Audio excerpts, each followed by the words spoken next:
নীল পাঞ্জাবি আর মাথায় টুপি পরে ছোট্ট একটি ছেলে মাদ্রাসার দিকে যাচ্ছিল। সকালের আলোয় তার মুখে ছিল উৎসাহ আর নিষ্পাপ হাসি। কিন্তু ভাগ্যের কি নিষ্ঠুর খেলা! বৃষ্টির পর ভেজা রাস্তায় পা ফুসকে হঠাৎ পড়ে যায় সে। তার পায়ে কাদা লাগে, শরীরে ছোটখাটো আঘাতও লাগে। তবু সে উঠে হাঁটতে থাকে, কারণ মাদ্রাসার পৌঁছানোর তাগিদ আছে তার মনে। কিছুক্ষণ যাওয়ার পর ছেলেটি তার পায়ের কাদা ধুয়ে ফেলার জন্য একটি পানির ডোবার কাছে নামে। কিন্তু সে জানত না এই সাধারণ কাজটি তার জন্য মৃত্যুর ফাঁদ হতে পারে। পানিতে পা পড়তেই পা পিছলে সে ডোবায় পড়ে যায়। ডোবাটা ছিল গভীর, পানি ছিল ঘোলা আর প্রবল। ছেলেটি হাত পা ছুঁড়ে বাঁচার প্রবল চেষ্টা করে, কিন্তু ছোট্ট শরীর পানির স্রোতে যেন অসহায়। তার ক্ষীণ কণ্ঠের আর্তনাদ কেউ শোনে না। এমন সময় যেন কোনো অদৃশ্য শক্তির ইশারায় একটি মেয়ে দোকানের সামনে এসে দাঁড়ায় এবং তার চোখে এক অজানা ভাব, যেন কিছু তাকে একটা টেনে এনেছে। সে দোকানের সামনে দাঁড়িয়ে আনমনে তাকিয়ে থাকে। তার দৃষ্টি ডোবার দিকে, সেদিকেই যেতে থাকে। হঠাৎ তার চোখে পড়ে পানিতে ছটপট করা একটি ছেলে। সে হতভম্ব হয়ে যায়। কি করবে, কি বলবে বুঝে উঠতে পারে না। কয়েক মুহূর্ত সেখানে দাঁড়িয়ে থেকেও তার মন বলে, কিছু একটা তো করতে হবে, তাই না? মেয়েটি দ্রুত দোকানদারের কাছে ছুটে যায়, হাতের ইশারায় দেখিয়ে বলে, ওইখানে একটা ছেলে পানিতে পড়ে আছে। দোকানদার এক মুহূর্ত দেরি করে না, দৌড়ে যায় ডোবার কাছে। সাহসের সঙ্গে ছেলেটিকে পানি থেকে তুলে আনে।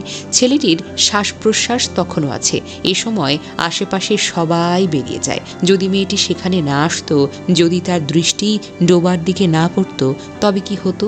দোকানের সামনে থাকা বয়স্ক যুবকটিও তখন অন্যদিকে চলে গিয়েছিল।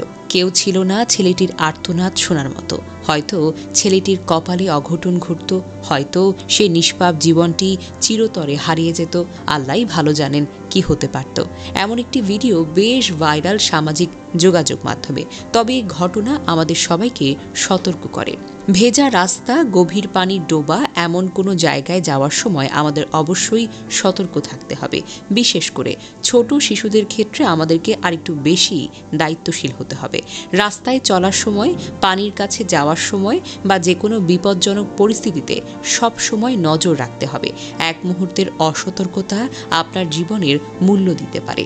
আরেকটি গুরুত্বপূর্ণ শিক্ষা হলো, আমাদের চারপাশে সবসময় সতর্ক দৃষ্টি রাখতে হবে। মেয়েটির মতো যদি আমরা আমাদের আশেপাশের প্রতি মনোযোগী হই, তবে হয়তো আমরা কারো জীবনকে বাঁচাতে সক্ষম হব।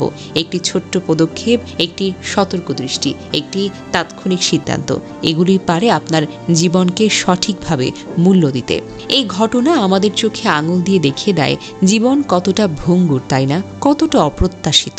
এক মুহূর্তের অসতর্কতা, একটা ছোট ভুল, একটি সাধারণ পদক্ষেপ, এগুলোই হতে পারে আপনার জীবনের মৃত্যুর কারণ। ছেলেটির জীবন বেঁচে গেছে, কিন্তু এটি একটি সতর্কবাণী। আমরা কি নিশ্চিত যে প্রতিবারই এমন একজন মেয়ে বা দোকানদার থাকবে যারা সঠিক সময়ে সঠিকভাবে কাজটা করবে? আমাদের প্রত্যেকের উচিত নিজেদের এবং আমাদের শিশুদের উপর নজর রাখা, বিপজ্জনক স্থান এড়িয়ে চলা।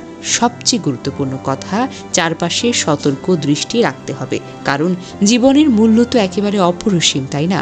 আর এই মূল্য রক্ষার দায়িত্ব আমাদের সবার। সতর্ক থাকুন, কারণ প্রতিটি মুহূর্তের অসাবধানতা পুরো জীবনের জন্য আক্ষেপের কারণ হয়ে দাঁড়াতে পারে।